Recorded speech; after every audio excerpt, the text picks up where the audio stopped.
Bicycle, bicycle, bicycle. I want to ride my bicycle on the south side. Good evening and welcome to Give Me a Break. I'm Jonathan Carmody.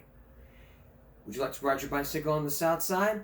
You're about to see a bike lane in the city unlike any other. But is it really a bike lane? Here's my good friend Tony Halamiris. He rides his bicycle on the south side. And it has neighbors talking.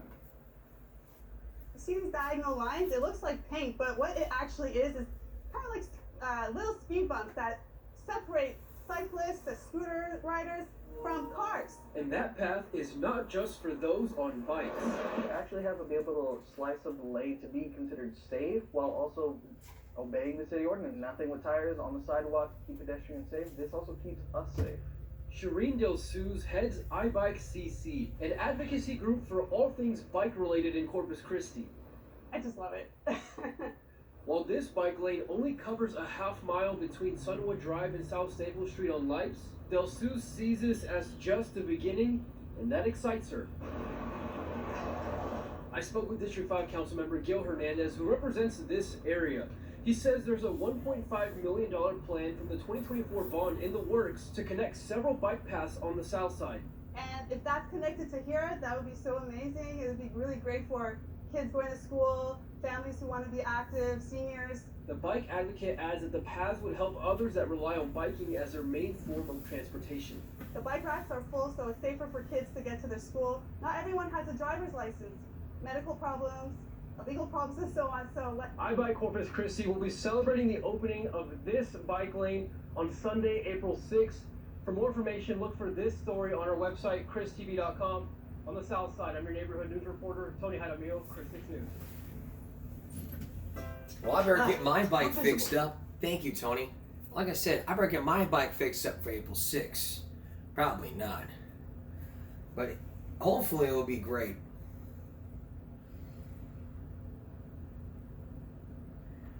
Hopefully it'll be a great thing for the south side. Because we care about safety. And when it comes to You're safety, looking for a check-worthy experience. It's time to... and when we care about safety, we care about bike safety.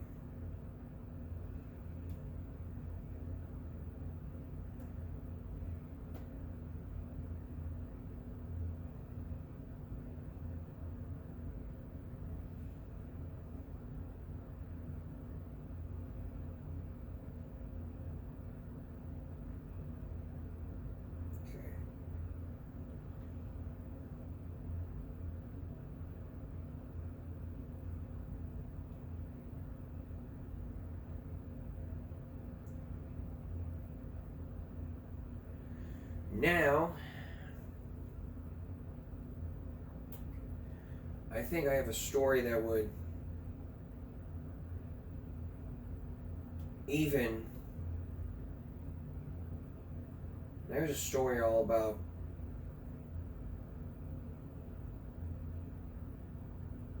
hemp products. Well, this week,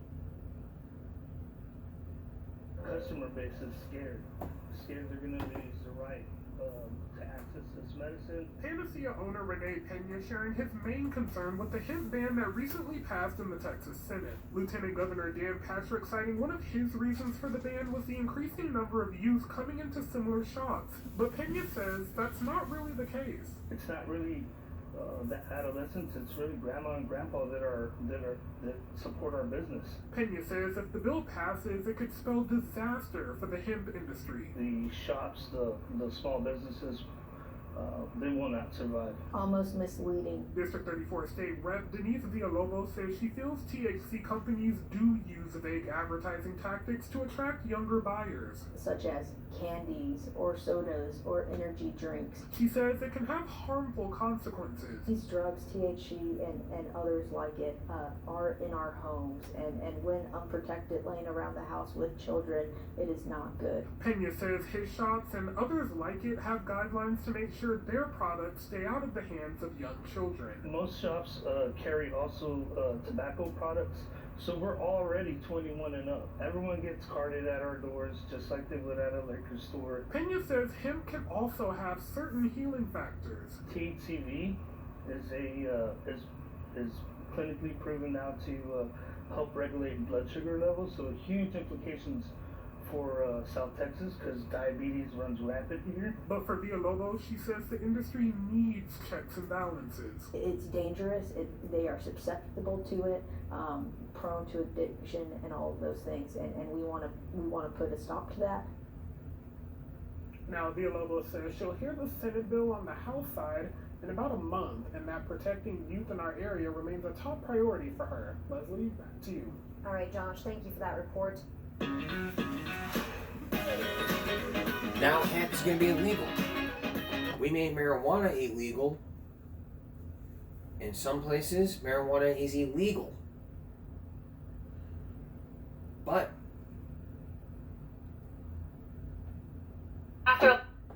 the thing is, drugs are bad. Vape, cigarettes, alcohol, they're all bad. Okay? You shouldn't do drugs. Okay? If you do them, you're bad. Okay? Stop bad. But doing drugs, okay, not bad. Drugs are bad. Okay?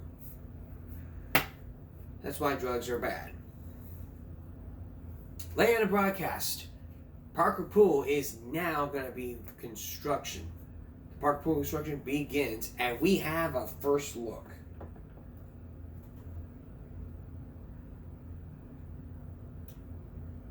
But next, a story that would even. But next, here's a story about something that I myself have. It's about autism.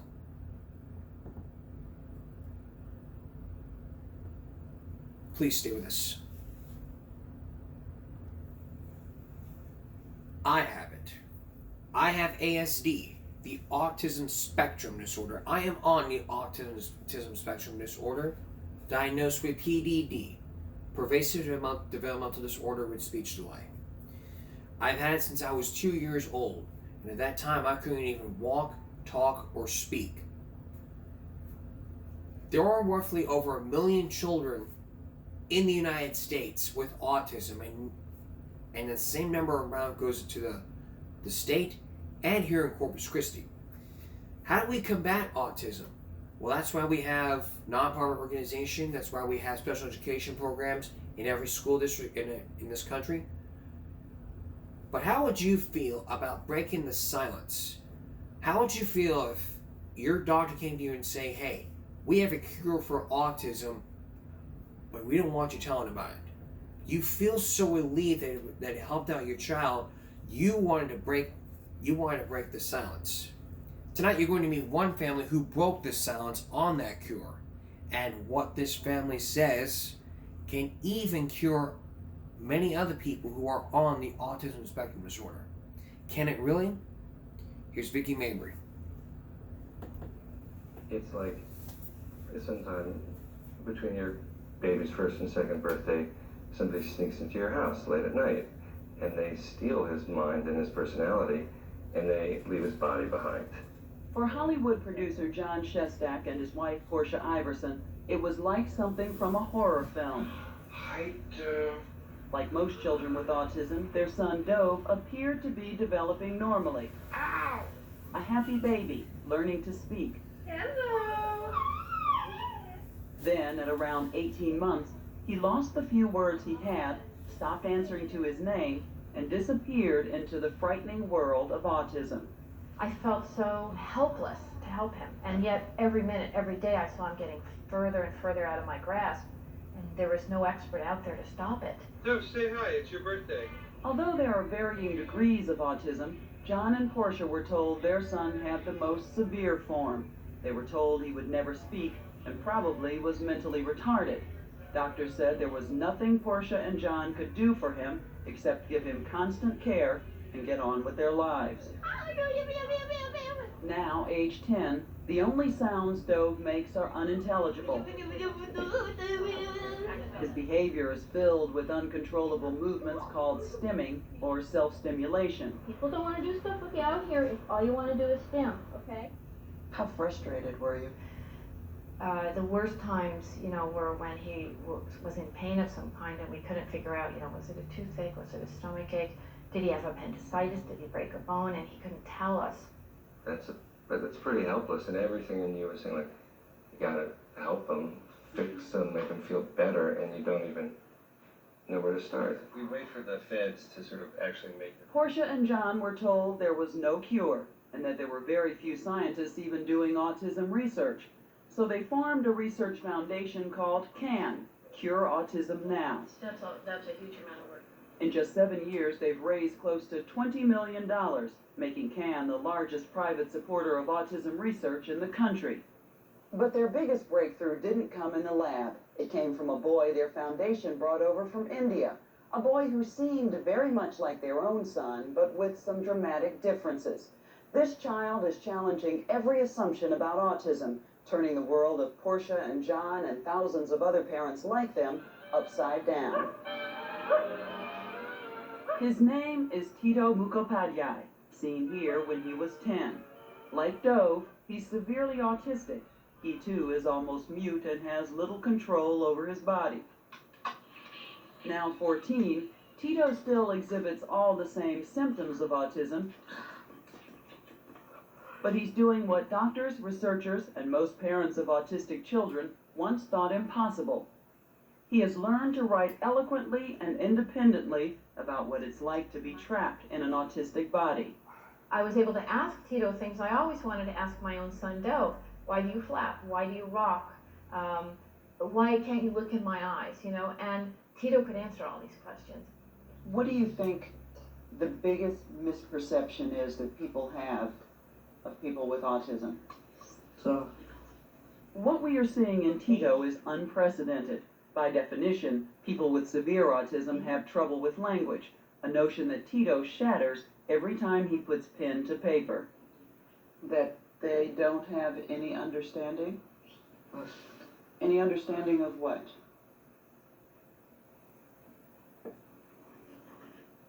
Of anything. When you first met Tito, were you skeptical? The nature of a scientist is to be skeptical. So I was certainly surprised when I met him to see the very compelling evidence that he was for real. Dr. Michael Merznick has been studying Tito for more than a year. A neuroscientist at the University of California, San Francisco, he says Tito is not only authentic, but miraculous. There can be little question in the writing behavior of Tito that he's providing the answers and that the answers are coming from his brain. If Tito seems a miracle of autism, this is the miracle worker, his mother Selma, who gave up a career in chemistry to devote her life to teaching her son, even though doctors in India said he would never be able to learn. At first they told us he was mentally retarded because he looked bad, because he wasn't doing anything. He wasn't doing what his age level, a 3-year-old child should do. So he did not respond, he did not do anything. Were you told how to teach him? No. What were you told? To keep him busy. And she's been keeping him busy ever since. 5 Pershing Square over here. Here. If you don't look, where is it? As a young child, she noticed he was staring at calendars, so she started teaching him numbers and letters. What are the factors of 6? Say the probably times. When he wouldn't hold a pencil, she used a rubber band to tie one to his finger and taught him to draw lines and eventually to write. No, why is it coming down the line? If her method looks simple, just ask parents of other severely autistic children. They'll tell you that at one time or another, they too tried to get their child to type or communicate with no success. But Soma's method requires tenacity. Right there, properly. Write it again. Write it again. No one will be able to read that. For the past 11 years, this tireless taskmaster has spent every waking moment talking and teaching. Hey, now look at this. Oh, look at that. Constantly prodding. You're not even looking. To keep Tito stimulated. We're going to put our nails over here. How would that look? And his mind on track. Look at that. No, not like that. What if you slacked off? What would happen, do you think? No, I did not, so I don't know. I can't even imagine myself doing that, yeah. Her determination and her assumptions about Tito may have made all the difference. Nothing? Where? She never doubted that he could learn. 1, 2, 3, no. So she fed him a healthy diet of knowledge, from Shakespeare to geometry to music. Tito, without your mother pushing you, how would your life have been different?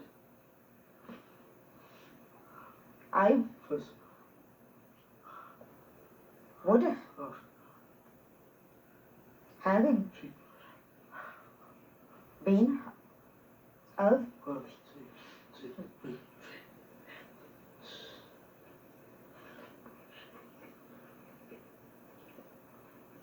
I would have been a vegetable. I would have been a vegetable? So it's a good thing that she pushed. Yes. He said he'd be a vegetable. I think that's probably pretty accurate. Though Tito seems to have escaped that fate through his writing, he remains severely autistic. He can't even pick up the pad and pencil to write without his mother's constant prodding and urging. Right. But when Tito does write, it is with astonishing insight, especially for a boy just 14 years old. He's written hundreds of poems, including this one, which we watched him write from beginning to end. I have fancied a little dream, and the world is left unseen. With the light of your eyes, through the darkness of the night, I have held that little dream, beyond my world, beyond all seas. Tito is a beautiful example of the possible. Here we have a boy that, largely through the empirical interaction of this boy with his mother, a way has been found into his ability, into his spirit. Do you think that Tito is just one in a million? I think there could be thousands, of maybe tens of thousands of Titos out there. Scientists will soon find out if that's true. For the past year, Selma's been testing her homegrown methods on a small group of children at the Carousel School in Los Angeles, the school attended by John and Portia's son, Dove. Yeah, Dove. Like Tito, these 9 and 10-year-olds are severely autistic. Few can speak, and until recently, teachers had no idea if anything was actually getting through. Who were the Native Americans there at the time? Now they know. Yes. In the space of a year, kids who were being taught on a kindergarten level are now being taught math, social studies, and science like 4th graders. And I had honestly never seen anything like this in my life. Karen Spratt was their teacher. She says she was skeptical when Selma first came to the school. Selma did everything that I was told not to do, kind of, as a teacher. So, for instance, she talked constantly. The sun rises in the east or north. Pick up. And that's the exact opposite of everything that you had been taught. It is. In my training, it was that you give basic directions and wait for a response, and not to verbalize too much because it could be distracting. If 26 plus 2 is 38. Instead of being distracting, Selma's rapid prompting method, as she calls it, seems to keep the children's attention focused long enough for them to communicate. She ignores their erratic movements and wandering eyes and focuses instead on the mind locked inside. Straight line or the lines of longitude? No, it is the line of longitude. Now tell me. Did you ever second guess your approach? Ever think, maybe this isn't right? No. I'm always sure of myself, what I'm doing. Why? Because it works. It works. And she offers some astonishing proof. Tell me, what do you like best? Dove Shestak was one of her first students, since it was his parents, Portia and John, whose foundation brought Selma to the United States. But they never expected this. Math, yes? You like math. We can do some math over here to show up. Then, 20 minus 4 what? 1 and? His parents were astonished.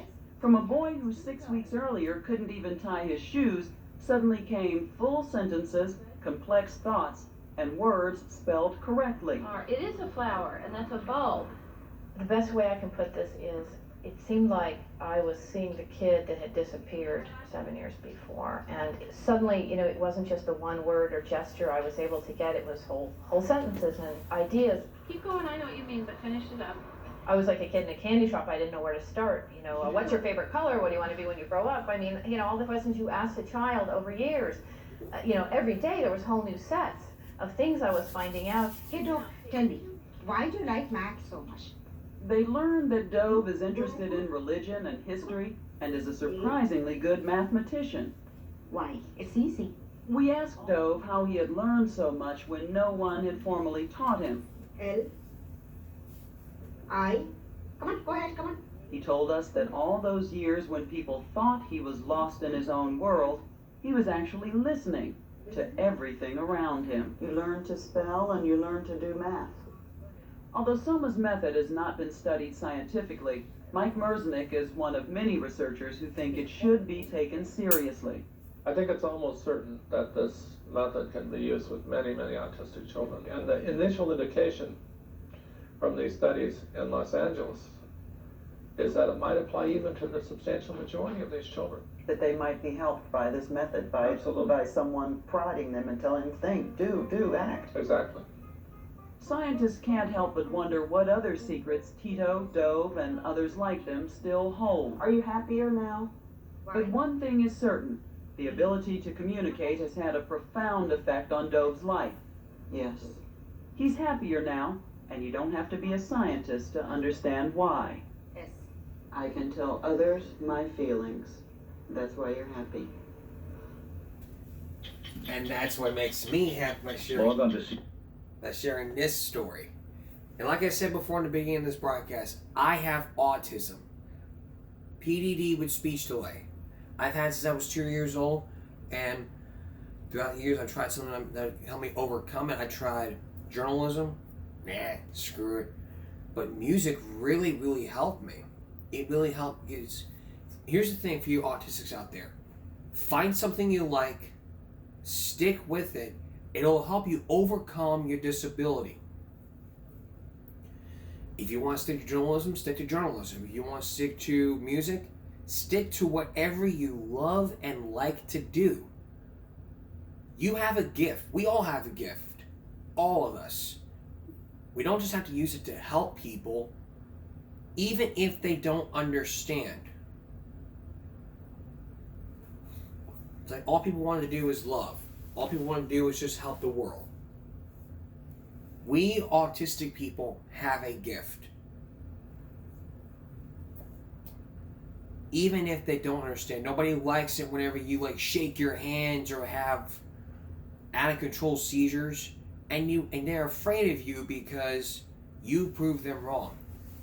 If you learn to control it, you can prove them wrong. If you control your autism, maybe it will really, really help you out. I've been an inspiration to other people who have been on the spectrum. If you saw my story last year, you know. If you talk to people here in this community about me, they'll tell you, yes, he's really inspired people. He really inspires people who are on the spectrum.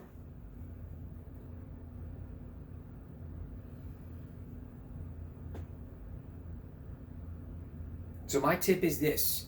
If your child on the spectrum, find something your child likes and have them stick with it. Even if it helps them if it helps on a disability, it's perfect. If it makes them happy, it's perfect. Help them find something that'll make them happy.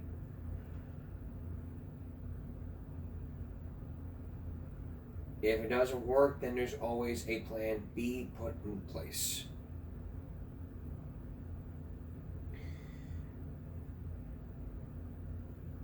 Now here's a story about, now when we come back, a story all about rollover passenger vans. If you were sitting in the passenger seat of a van, you better be listening up. Please stay with us. Take a look at this van. What do you imagine is the most common thing about rollover accidents? Could it be from cars? But what if we told you it's from an over 5 passenger van? It's a over 5 passenger van. You fit more people in there, you might have a risk of a rollover accident. If you own these vans, you may want to listen up because there's something you may have not known about it. And if you own those vans, after this report aired years ago, you may want to take a second look. Here's Scott Pelley. Step off a plane, and the airport hotel is likely to pick you up in a 15-passenger van. Back home at the daycare center, the kids are climbing aboard. Often it's the shuttle for the park and ride, the lift to the university. The Y drives them. The post office, too. And when disabled American veterans move en masse to lobby Congress, it's the 15-passenger van that carries them. They seem to be everywhere. There are about 500,000 of them on the road. Millions of Americans who ride in them don't give them a second thought until the unique character of the van is suddenly, tragically revealed. That's what happened to the First Baptist Church of Piedmont, South Carolina, when it sent its children on a Bible retreat. Their 15-passenger van rolled on the highway. Andrew and Joshua Wood were among those inside. He was laying there in the bed, unconscious, and with his eyes closed. He had some... Deborah Wood rushed to Joshua's hospital bed when she heard about the accident. His brother Andrew wasn't seriously hurt, but Joshua was unconscious, and his mother, a former nurse, had a terrible fear. I spoke to him as I put my hand on his forehead, and I opened his eye, and the nurse behind me gasped when I did that. I'm sure she didn't expect me to do that, because his pupils were fixed and dilated, and I'll never forget seeing that. What did that mean? That's an indication of severe brain damage. What happened? I sat with him during the night and talked to him and sang to him and prayed with him. Joshua did not regain consciousness? No, he never regained consciousness. The physician just turned to me and said, "Your son is brain dead. There's nothing further we can do." Since 1990, at least 424 people have been killed and hundreds seriously injured in rollovers. These women were among the survivors in a Dodge 15-passenger van rollover last spring. We lost 4 wonderful ladies that day. Nancy Ramsey was one of 12 ladies of the First Assembly of God Church in Burkburnett, Texas, who were on a shopping trip when their van rolled. Among the dead were Eileen Hinestrosa, Patricia Oliver, Virginia Bean, and Dorothy Griffin, the driver. Wanda Jenkins is one of 8 survivors. Well, one thing I remember is Dorothy was trying to control it the best she could. But it just, to me, it seemed like it had a mind of its own. A mind of its own. You can see what she means on a test track. The vans are not unstable under normal conditions. The trouble starts with emergency maneuvers, a quick turn of the wheel to avoid an obstacle, or when a tire tread comes off. The problem, according to auto safety experts, is the design, the weight and balance of the van.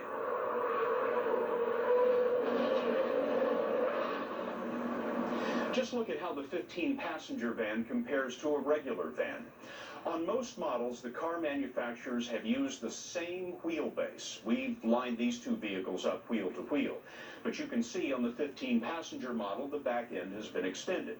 That means when it's fully loaded, there's a seat with 4 passengers behind the rear axle. That tends to make the back end heavy, so that when there's a sudden swerve, the rear end can swing out. The second critical issue is that the van is top-heavy. It has what engineers call a high center of gravity, and the more people on board, the more top-heavy it becomes. Milt Chase is an authority on rollovers. He's an engineer who led the design of computer software that Ford uses to test rollover resistance. I don't think a vehicle with their rollover rate should be on the road. Chase showed us how, in his opinion, the design of the van caused this Texas accident in the year 2000. He was hired to analyze the crash for a lawsuit against Ford. 4 athletes from Prairie View A&M University were killed when the driver swerved to miss a car. So when he comes in to make this second turn, the back end, which is heavy, swings around. Yes, you can see the back end swinging around. The tires on the outside of the turn at the same time maintain their grip on the road. And that's enough to pull the vehicle over. Because the center of gravity is high enough that when the tires dig in, sideways if you will, over it goes. Over it goes. Essentially, it trips over its own wheels. This is a scientific reconstruction of the Prairie View crash. The van rolled between 4.5 and 6 times, nearly covering the length of a football field. Ford builds the most 15-passenger vans, followed by Dodge. GM has just 5% of the market, and an even smaller fraction of the fatal rollovers. The GM van is a different design. The wheelbase is longer. Engineers say that lowers the chance that the van will skid sideways. But when loaded, The GM is still top-heavy, much like the Ford and the Dodge. Ford calls its van the E350. It started building them about 25 years ago. And according to a former Ford engineer, there was reason to question the van's stability from the very start. John Stilson has testified against Ford in lawsuits. He told us what he saw on Ford's test track back in the 1970s when a prototype of the van went into a series of hairpin turns.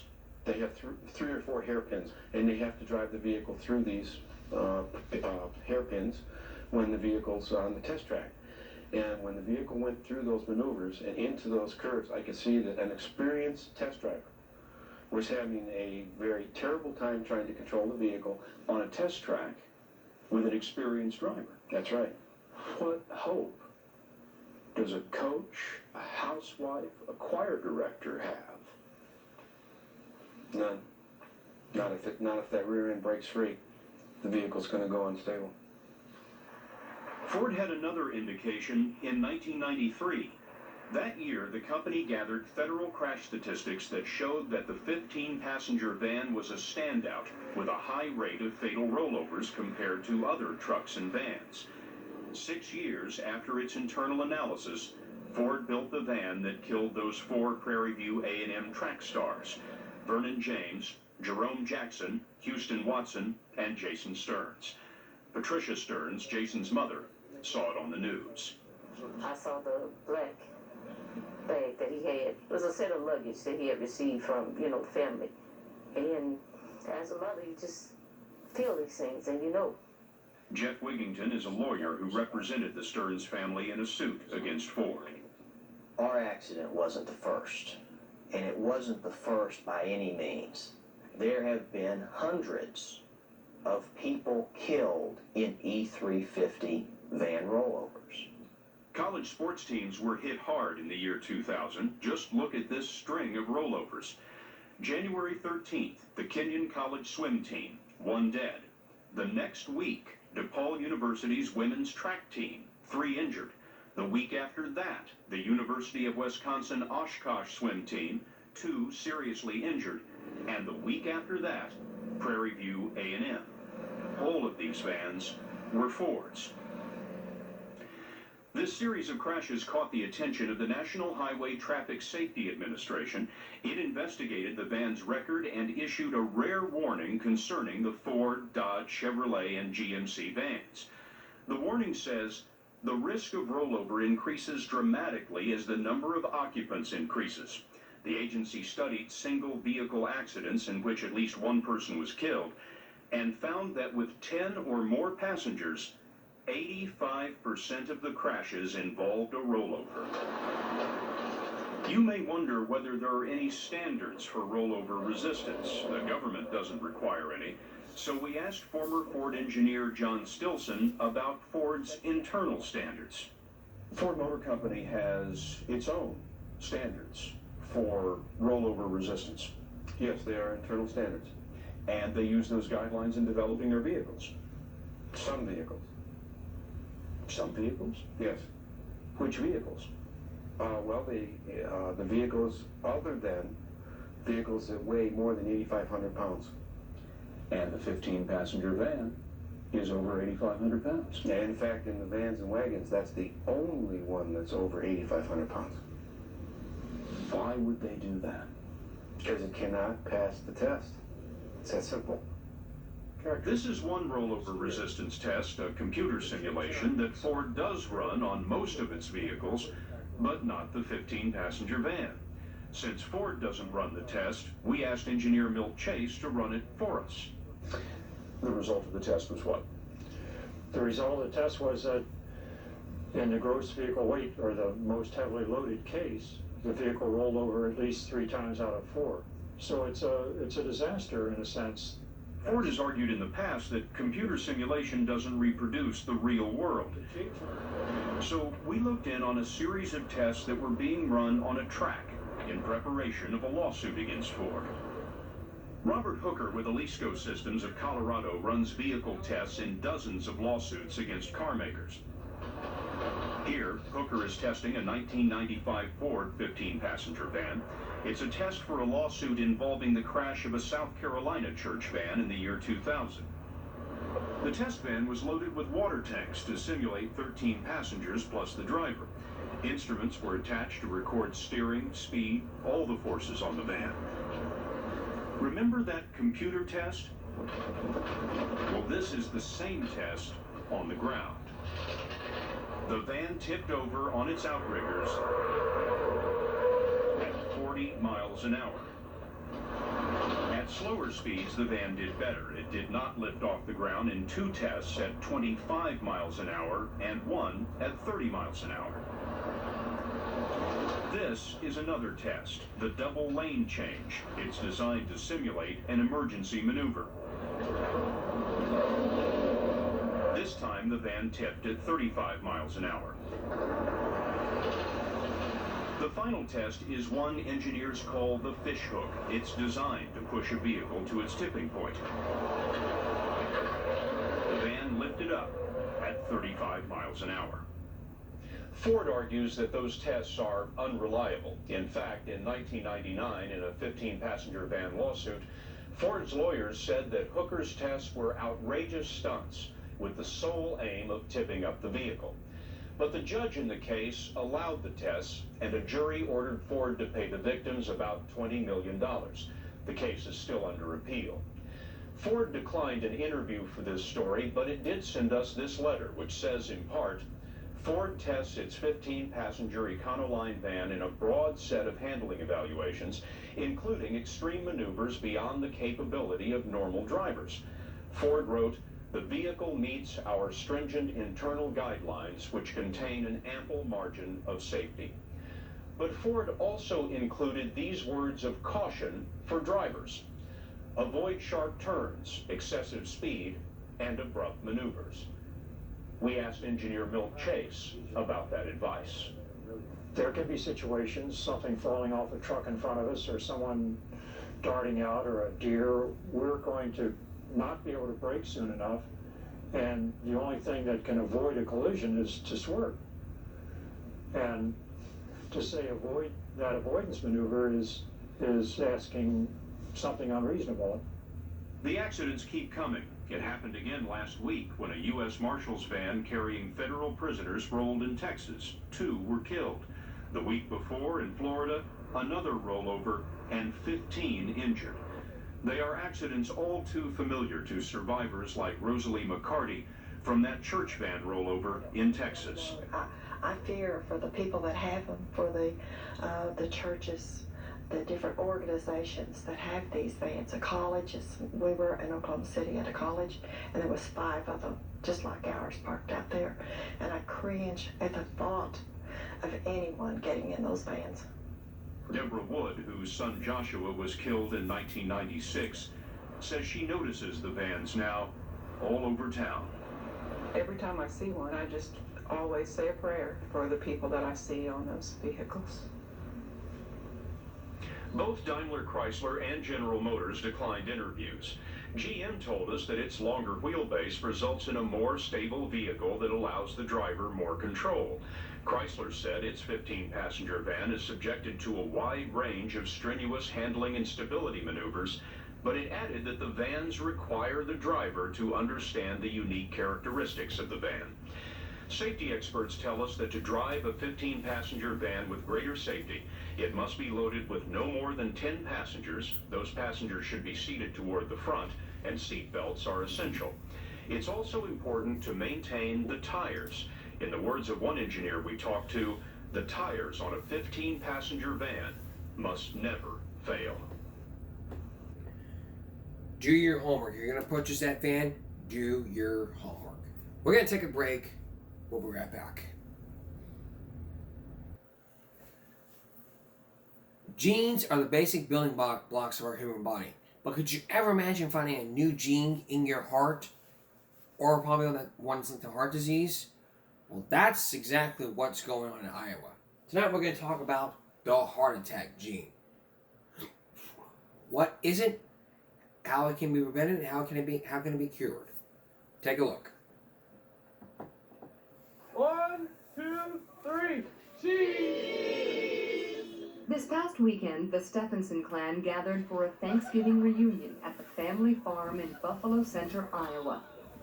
It's where generations of Stephensons have lived and farmed.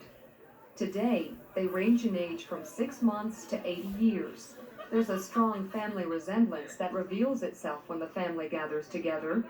The Stephensons have light eyes, easy dispositions, and in a remarkable number of cases, heart disease. The legacy of heart attacks began with patriarch Arthur Stephenson and his wife Zilpha.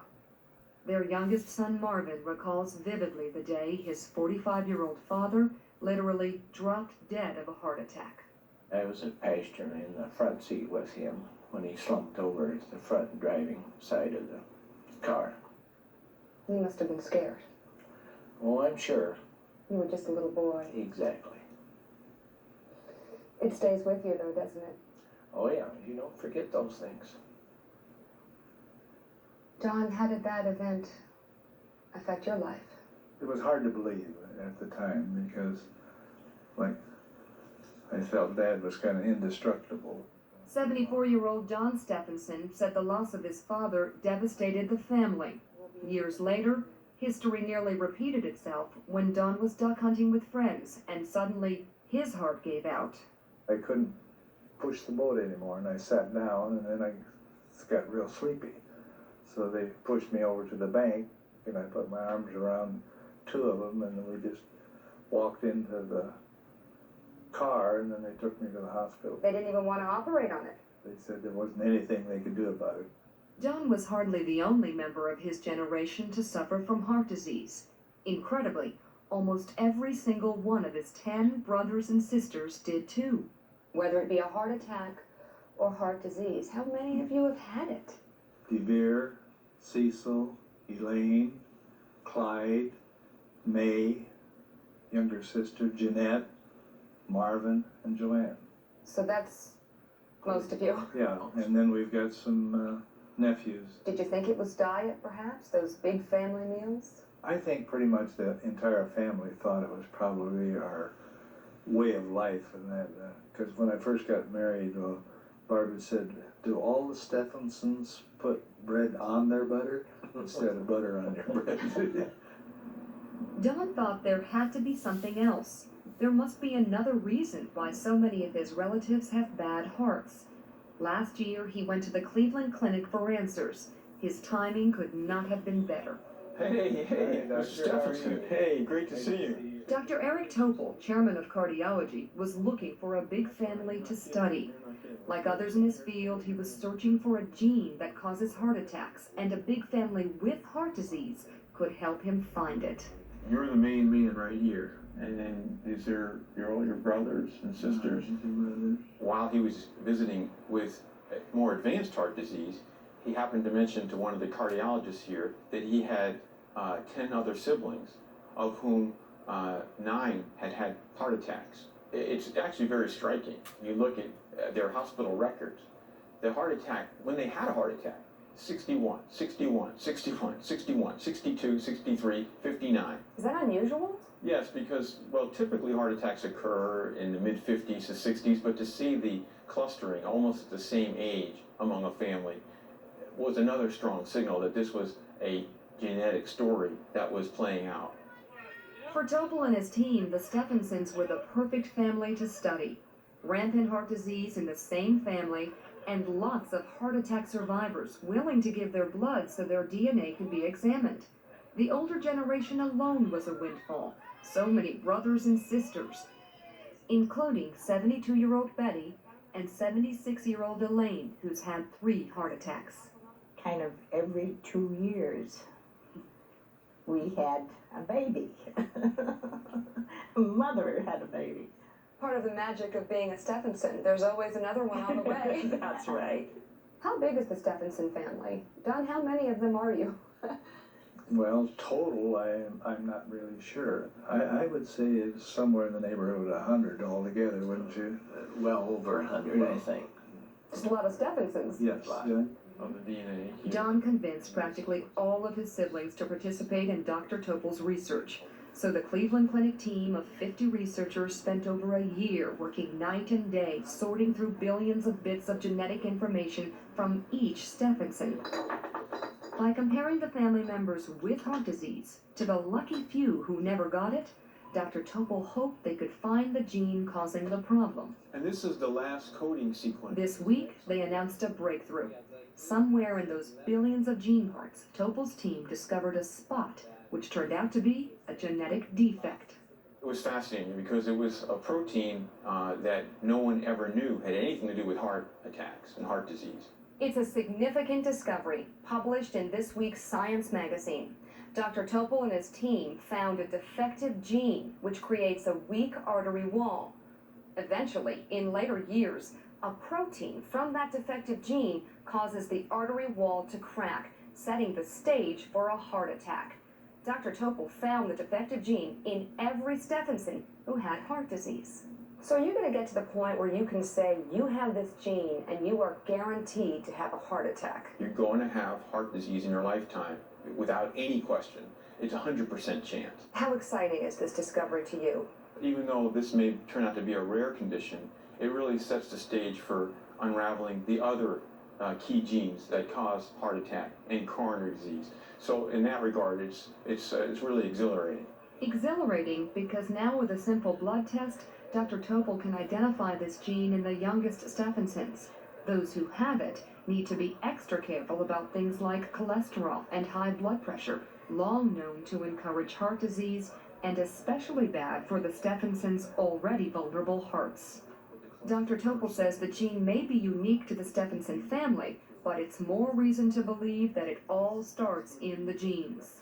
Most people think that it's all about cholesterol with heart attacks. They didn't really understand that it's about the artery wall and its loss of integrity, its ability to crack. That's what causes heart attacks, not the cholesterol per se. So in many ways, there's been a misguided sense of what was going to be the basis of heart attacks. This week, the original Stephenson siblings were given the news. It turned out they all had the gene but one, Betty, and that didn't surprise her sister Elaine. Even before this research started, I said, do you know Betty is never sick? There's something going on with her. And I knew there was something special. I just, because she wasn't sick. You know, maybe got here today. I don't know. We didn't count them up. In the last few weeks, Dr. Topol's team has taken blood from more than 50 Stephenson relatives, all of whom have plenty of questions about what this means to them. Last weekend, they cheered when we brought Dr. Topol to the reunion at the local church in Buffalo Center. This is my daughter. Where he and his daughter Sarah, one of the co-authors of the study, answered questions. Nathaniel, how you doing? Shake the famous doctor. Hello there. I've got a question. Yeah. Okay, if we get it from our moms, do we still die of heart attacks? Well, you know, we're not gonna. We start off so early in life. We're not gonna have you. We're gonna try to prevent you from ever having a heart attack if you have the gene. He also delivered some sensitive test results to relatives who gave blood. Who here is programmed to have a heart attack? 49-year-old Paul got his answer from the doctor himself. And we do have your results, okay? And you do have this F2A deletion gene. For Paul, who had heart surgery 3 years ago, the results raised new concerns about the future of his family's health. How do you feel now knowing? Well, I suspected all along that we did have that. Hopefully I didn't pass it on to my kids and my granddaughter. His cousin Neil, who is 51, has never been sick, and now he knows why. Do you have the gene? No, I don't have the gene. What'd you do when you found out? I went to work for a while, then I went and drank beer. A little celebrate. I did a little celebrate, yeah. I was kind of relieved. Yeah, just kind of a weight lifted off, you know. 35-year-old Corey refuses to participate in the study. He did not give his blood and sees no purpose in finding out. You don't want to know? Don't want to know. I really do not want to know that I'm carrying the gene around with me. Finding that out and then having my kids tested, you know, is that something I want to live with the rest of my life? That's kind of a scary feeling. So the next generation of Stephenson has more information than perhaps anybody in America about their propensity for a heart attack. That's right. I'll take more than one picture, okay? That information can be a mixed blessing. The ability to know about the gene can create other problems. Ron worries insurers may refuse to cover him, even though he doesn't know whether or not he has the gene. Tony doesn't know either. Still, he worries about job security because he's a pilot. On the positive side, the ability to know will allow the Stephensons to get preventive medicine and watch their diet and exercise. And the test certainly brought relief for Elaine, who got her own results along with her son's. He says, I've got the good news and the bad news. I says, give me the bad first. Okay, he says, you've got the gene. And I said, okay, I'll settle for that. Because that meant that my son didn't have it. So that was the good news. And by the way, this is probably the first he's going to know about it.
Here.